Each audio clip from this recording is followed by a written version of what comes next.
The main strategies behind modern naval stealth include evading radar systems and infrared sensors, among many others.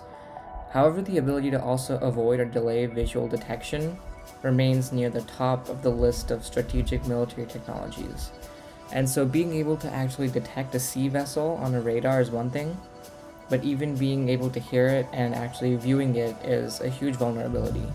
Existing camouflage technologies largely depend on lighting, the weather conditions, and the angle of observation, though in an increasingly advanced innovation that's present today, it's pressing to create an invisible vessel to say. And so our main goal in developing SAVY is to not redesign already existing submarine exteriors, but rather include our technology to enhance current submarines by adding an additional layer called SAVY. Our design is inspired by a paper written by Dr. Laura Baggy and other associates from the Duke University and the Smithsonian National Museum. They set out to discover the mechanism in which organisms are able to conceal themselves in a featureless environment.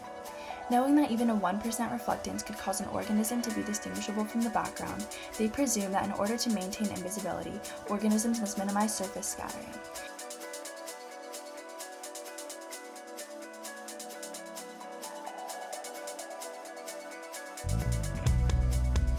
To test this, they examined surfaces of 7 species of hybrid amphipods using a scanning electron microscope. They found that the legs of one species, the cystosoma, were covered in an ordered array of extremely small structures that Baggy refers to as nanoprotuberances.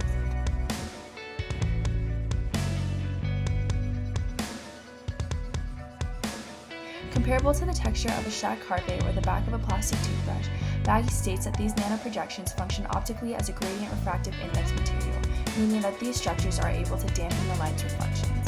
In addition to the nanoprotuberances, they also observed a layer of spheres covering this surface. Using X-ray diffraction analysis, they were able to determine that these spheres did not include any inorganic compounds, and that at least some of the spheres were a species of nanobacteria.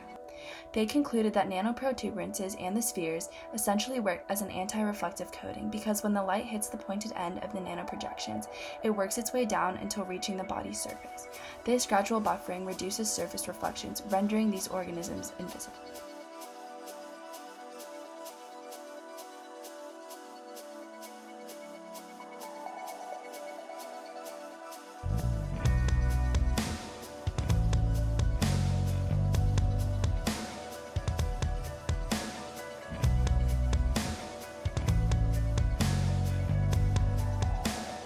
In our effort to help the Navy in its military efforts, we are trying to use the nanoprotuberances and nanoprojections as their camouflage will aid in hiding our Navy ships and submarines.